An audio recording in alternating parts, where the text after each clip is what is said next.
தூத்துக்குடி மாவட்டம் முத்தையாபுரத்தில் வீட்டின் முன் கோலம் போட்டுக் கொண்டிருந்த இளம்பெண்ணை 91 வயது முதியவர் ஓட ஓட அரிவாளால் வெட்டிய காட்சி வெளியாகி பரபரப்பை ஏற்படுத்தியுள்ளது. அந்த காட்சியை முதலில் பார்க்கலாம்.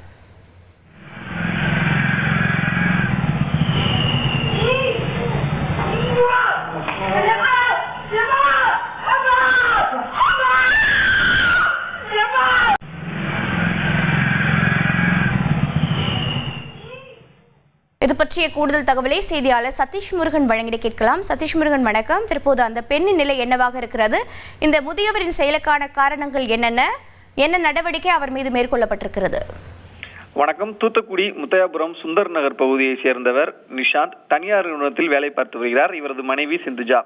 இவர்களது வீட்டின் பக்கத்தில் இருக்கிறவர் தான் 91 வயதான முதியவர் கந்தசாமி வீட்டில் தனது வீட்டிற்குள் வாழை மரம் ஒன்றை வளர்த்து வந்திருக்கிறார்.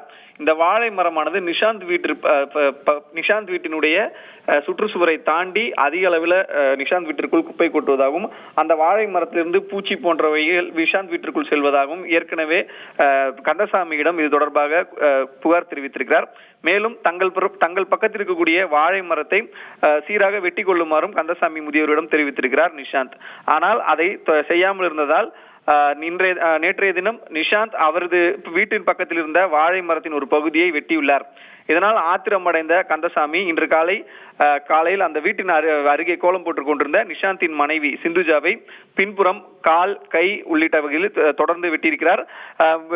அருவாளுடன் முதியவரை பார்த்த சிந்துஜா அந்த தெரு முழுவதும் ஓடி இருக்கிறார். துரத்தி அந்த பெண்ணை 91 வயதான முதியவர் வெட்டுவதற்காக முயற்சி செய்யும் காட்சிகள் தற்போது வெளியாகி பரபரப்பை ஏற்படுத்தியிருக்கிறது. இதனைத் தொடர்ந்து அந்த பகுதியில் இருந்தவர்கள் முதியவரை தடுத்து அந்த இளம்பெண்ணை மருத்துவமனைக்கு அனுப்பி வைத்தனர். தற்போது அந்த பெண் மருத்துவமனையில் சிகிச்சை பெற்று வருகிறார். 91 வயதான கந்தசாமி மீது முத்தையாபுரம் காவல் நிலையத்தில் புகார் அளிக்கப்பட்டு அவர் மீது வழக்கு பதிவு செய்து அவரை பிடித்து விசாரணை மேற்கொண்டு வருகின்றனர். தகவல்களுக்கு நன்றி சதீஷ் முருகன்.